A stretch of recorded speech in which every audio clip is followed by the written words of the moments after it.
नमस्कार मंडळी.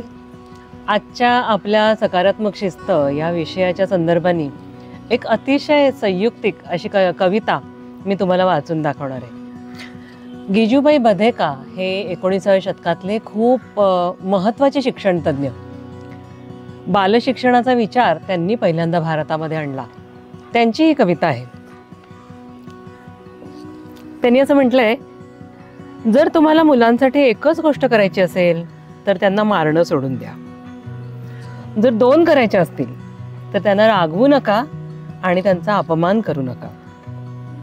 आणि जर 3 करायच्या असतील तर त्यांना घाबरवू नका, कसलीही लालूच दाखवू नका आणि डोक्यावर बसवू नका. 4 गोष्टी जर करायच्या असतील तर त्यांना सारखा उपदेश करू नका, सततच्या लाड प्रेमापासून त्यांना वाचवा. 5 गोष्टी जर करायच्या असल्या तर मुलाला तुमच्याकडून जे काम करून हवं आहे ते त्याला करायला शिकवा. त्याचं काम हलकं करू नका, काढून घेऊ नका. अशी ही कविता. सकारात्मक शिस्त ह्या विषयाची मी काय व्याख्या करते ते तुम्हाला सांगते बरं का.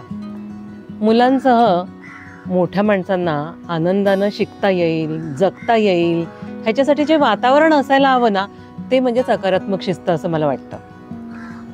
1993-94 मध्ये मी जेव्हा पालकनीती मासिकाचं काम करायला लागले, त्याच्या संपादक मंडळात गेले, तेव्हा या सगळ्या कल्पनांची, संकल्पनांची मला नव्यानं ओळख झाली.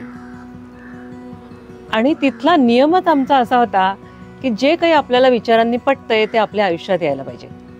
मग काय सुरुवात घरी, दारी, कामामध्ये सगळीकडे सकारात्मक शिस्त. खरं तर त्याला आम्ही आता आनंदानं जगण्याच्या दिशेने असं म्हणतो. 1996 मध्ये मी झोपडवस्तीतल्या मुलांसाठी खेळघर नावाचा एक प्रकल्प चालू केला. ह्या प्रकल्पामधली जी मुलं होती ती आमच्या कल्पनेपेक्षा खूपच वेगळी होती. पण तरीसुद्धा ह्या मुलांच्या बरोबर काम करत असताना हीच सकारात्मक शिस्तीची मूल्य वापरायची आहेत असं आम्ही पक्क ठरवलेलं होतं. ह्या सगळ्या गेल्या 30 वर्षांच्या माझ्या अनुभवातनं, अभ्यासातनं आजची मांडणी मी तुमच्यासमोर करणार आहे. मुलांना वळण लावणं, शिस्त लावणं, त्यांना घडवणं हे आपण मोठी माणसं आपलं काम आहे, आपली जबाबदारी आहे असं ठरवतो. आणि मग ते करणं शक्य व्हावं म्हणून शिस्तीची संकल्पना येते. म्हणजे मुलं आपणहून शिस्तीने वागतील अशी कल्पनाच आपल्या मनामध्ये नसते. त्यांना मोठ्या माणसांनी शिस्त ही लावावी लागते. आणि मग हे शिस्त लावण्याच्या ज्या प्रचलित पद्धती आहेत, रूढ पद्धती आहेत, त्या म्हणजे 2 पद्धती. एक म्हणजे शिक्षा करणं आणि दुसरी म्हणजे बक्षिसं देणं. आणखी काही पद्धती आहेत, पण प्रामुख्याने या 2 पद्धतींनी काम केलं जातं असं मला वाटतं. ह्या व्हिडिओमध्ये मी तुम्हाला ह्या दोन्ही पद्धतींचा मुलांच्या जगण्यावर, शिकण्यावर काय परिणाम होतो हे सांगणार आहे.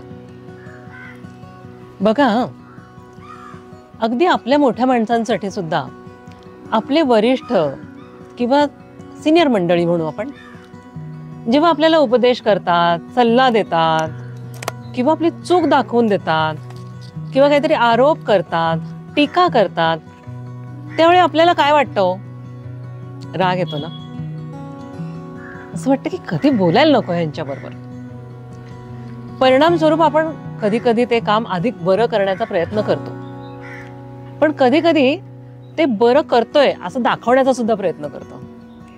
आणि कधी कधी तर गेला उडत जा म्हणून आपण काहीच ऐकत नाही, रिबेल करतो किंवा त्याला विरोध दर्शवतो, खुन्नस काढतो. माणसांमध्ये असं नातं असावं का? आता बघा, ह्या सगळ्या भावना ज्या आपल्याला आहेत ना, त्याच लहान मुलांना सुद्धा असतात बरं का. अगदी छोटं बाळ घ्या, त्याच्या संमतीविना जर आपण त्याला उचलायला गेलो तर ते आवाज काढतो, त्याला आवडत नाही, बरोबर ना?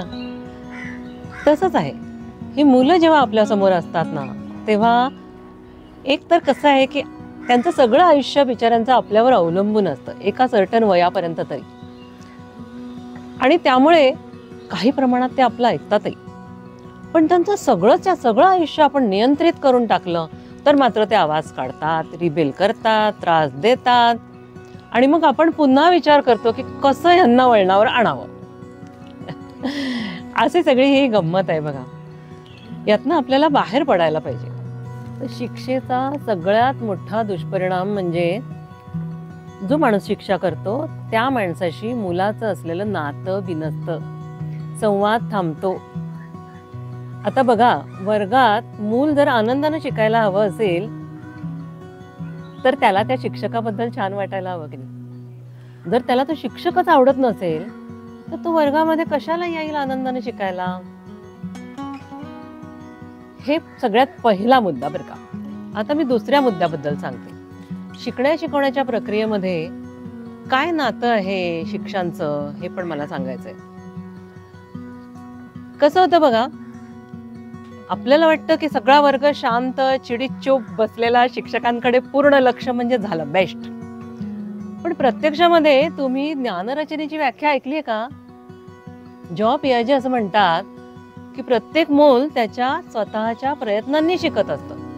म्हणजे आपण जे काही त्याला शिकवू त्याचा ते विचार करतं, त्याचा अर्थ लावायचा प्रयत्न करतो, ते त्यांच्या अनुभवांशी जोडतं, कधी कधी ते प्रत्यक्ष करून बघतं आणि मग त्यांना ते जे काही आपण म्हणतोय ते उमजतं.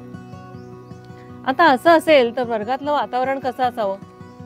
मोकळं वातावरण हवं ना. मूल जे विचार करतं ते त्याला बोलून दाखवायची तिथे मुभा हवी ना, म्हणजे आवाज होणार. आता प्रत्यक्षात ज्या वेळेला आपण चिडीचूप गप्प बसा म्हणतो आणि शिक्षेचा बडगा उगारतो त्यावेळेला मुलांना येतो राग, कधी कधी भीती सुद्धा वाटते आणि ताण सुद्धा येतो.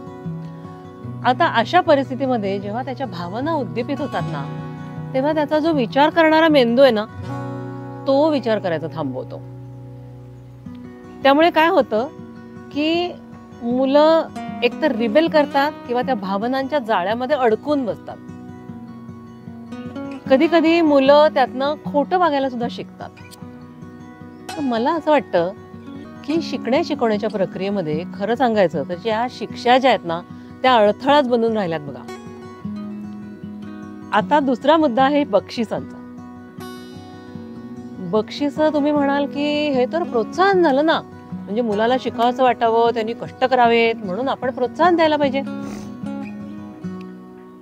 आता मी वेगळं काहीतरी म्हणते बरं का.